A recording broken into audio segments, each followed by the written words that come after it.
Hello friends, आज मैं बात करूंगा एक बीमारी पे जिसका नाम है सोरियासिस।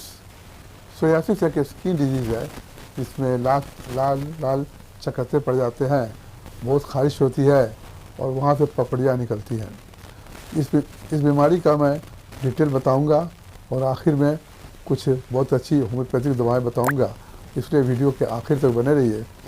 और जो लोग पहली बार मुझे फेसबुक पर देख रहे हैं मुझे फॉलो कीजिए, और जो लोग यूट्यूब पर देख रहे हैं मेरे चैनल को सब्सक्राइब कीजिए और लाइक कीजिए। वीडियो अच्छा लगे तो लोगों में शेयर कीजिए। तो चलिए शुरू करते हैं।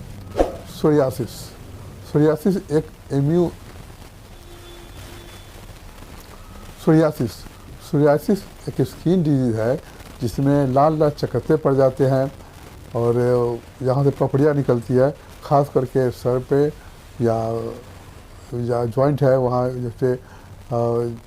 जैसे एल्बो जॉइंट हुआ, नी जॉइंट हुआ या फिर पैर के जॉइंट हुआ, वहाँ में निकलता है।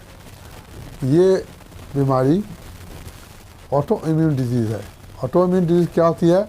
ऑटो इम्यून डिजीज़ है ये कि हमारे बॉडी में जो इम्यून सिस्टम है, जो WBC है, उसका काम होता है कि जो भी बाहर से बैक्टीरिया वगैरह है उसको मार दे या खा जाए। स्किन के अंदर में WBC घूमते रहता है। अगर कोई बाहर से कोई बैक्टीरिया, कोई वायरस कुछ आता है तो उसको मारने का, खा जाने का काम है।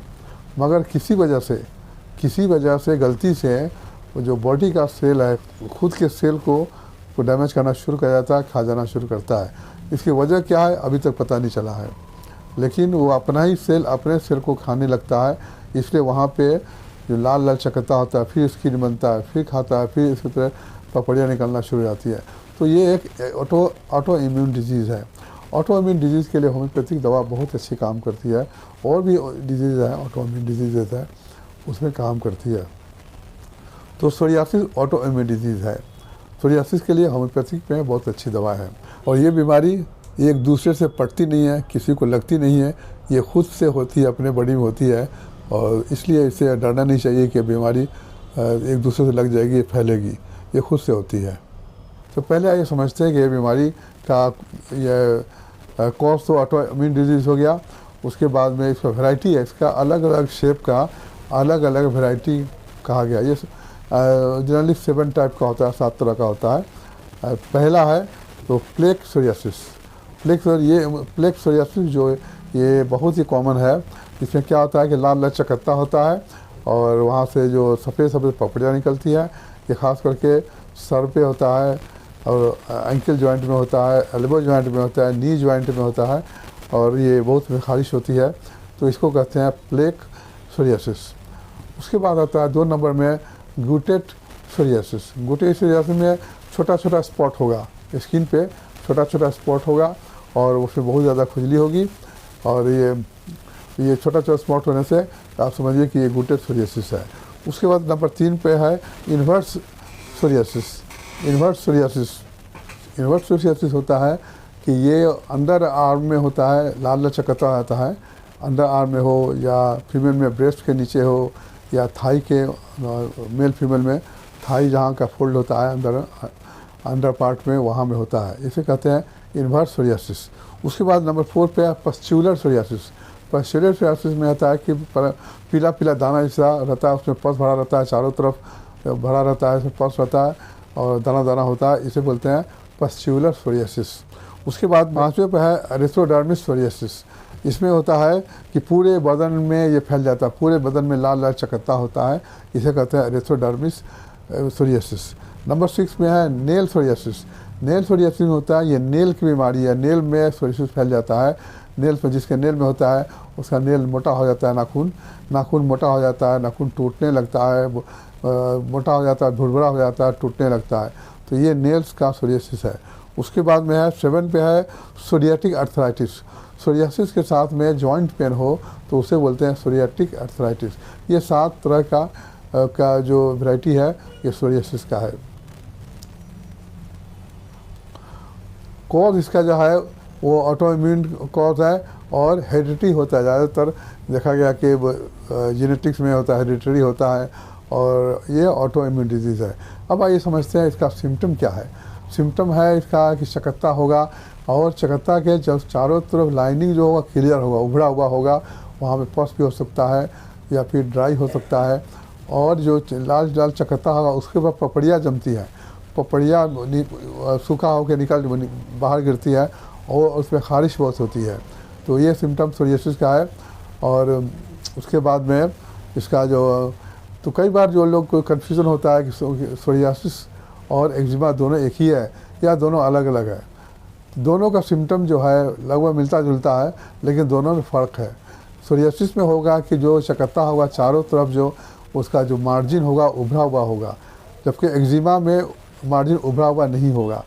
सोरियासिस में होता है कि पपड़ियाँ बहुत ज़्यादा निकलती है, जनरली ड्राई होता है, लेकिन एक्जिमा में पपड़ी कम निकलती है, मगर ये ड्राई हो सकता है और उसमें ओजिंग हो सकता है, कुछ पानी निकल सकता है, कुछ लसलसा पानी निकल सकता है, ये एक्जिमा में होता है। सोरियासिस में ज़्यादातर ड्राई होता है, क्रैक्ड होता है, और एक्जिमा में किसी भी क्रैक हो सकता है। और ये सोरियासिस में है कि खुजलाहट इस पर भी होती है और एक्जिमा में भी होती है, लेकिन ये जो इसका जो पपड़ियाँ इसमें ज़्यादा निकलती है और एक्जिमा में कम निकलती है। दोनों में फ़र्क यही है, लेकिन होम्योपैथिक ट्रीटमेंट में दोनों का सिम्टम एक ही होता है, क्योंकि हम लोग अकॉर्डिंग टू सिम्टम ट्रीटमेंट करते हैं। तो चलिए आइए बात करते हैं ट्रीटमेंट का। एक बात और बता दूं कि सोरियासिस का बेस्ट ट्रीटमेंट होम्योपैथिक में ही है।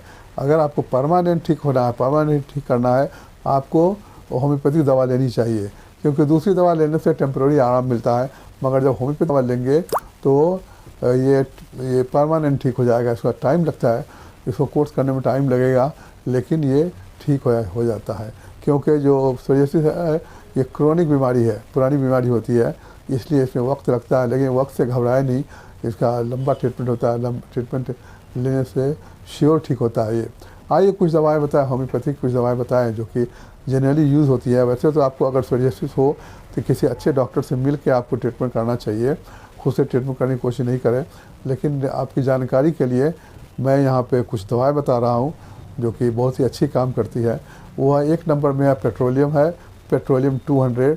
इसमें जो अगर सोरियासिस विंटर सीजन में बढ़ता है, अब बिल्कुल ड्राई है, खुजलाहट होती है, तो उसके लिए पेट्रोलियम 200 सुबह शाम देते हैं। ये बहुत अच्छी दवा है और लंबा कोर्स करना पड़ता है, महीना 2 महीना 3 महीना तक लेने से ठीक हो जाता है। उसके बाद दवा आती है आर्सेनिक।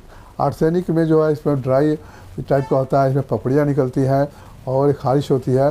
नंबर 3 पे है ग्रेफाइटिस। ग्रेफाइटिस में है कि सोरियासिस में ओजिंग होता है, जब हालांकि जो ग्रेफाइटिस है सोरियासिस के लिए भी अच्छी दवा है और एक्जिमा के लिए भी अच्छी दवा है। उसमें ग्रेफाइटिस का एक ही सिम्टम ज़्यादा इम्पोर्टेंट है, क्योंकि इसमें से डिस्चार्ज पानी जैसा डिस्चार्ज होता है, मगर पानी ये लसलसा होता है, चिपकता है, हाथ में लेंगे तो चिपकता है। तो समझिए कि ये ग्रेफाइटिस का सिम्टम है। चौथी दवा है एंटीम क्रूड। एंटीम क्रूड में होता है कि स्किन बहुत रफ हो जाता है, मोटा हो जाता है, और एंटीम क्रूड का जो है नेल्स में सोरियासिस हो जाता है। ग्रेफाइटिस का भी मैंने जो बताया दवा, ग्रेफाइटिस में भी नेल्स में सोरियासिस है और एंटीम क्रूड में भी सोरियासिस है। नेल्स टूटने लगता है, या उल्टा वो जो डिस्फिगर नाखून होता है, मतलब मोटा होगा, टूटलेगा, भुरभुरा होगा, तो सोरियासिस एंटीम क्रूड में स्किन मोटा हो जाता है, और नेल्स की भी ये बीमारी है। और सल्फ़र है, सल्फ़र में लाल लाल चकत्ता होता है, खुजली बहुत ज़्यादा होता है, इसका पेशेंट को नहाना पसंद नहीं होता है, तो सल्फ़र भी दे सकते हैं। तो दोस्तों ये ऐसी होम्योपैथी की दवाएं जो कि सोरियासिस में बहुत ज़्यादा काम करती हैं। हालांकि और भी दवाएं हैं, आप अगर डॉक्टर से मिलेंगे तो आपके अकॉर्डिंग टू सिम्टम जो होगा वो दवा देंगे, लेकिन जनरली ये सब दवा जो है मैं प्रिस्क्राइब करता हूँ, और मैंने ऐसे केसेस बहुत देखे हैं, बहुत में कामयाबी मिली, बहुत ठीक होता है, श्योर एंड श्योर ठीक होता है। तो आपको भी अगर ट्रीटमेंट कराना हो तो किसी अच्छे डॉक्टर से ट्रीटमेंट करवावे, और मुझे भी कॉल कर सकते हैं। तो उम्मीद है कि ये वीडियो पसंद आया होगा, और अगर ये पसंद आया है तो आप शेयर कीजिए, लाइक कीजिए और मुझे फॉलो कीजिए। शुक्रिया, थैंक यू।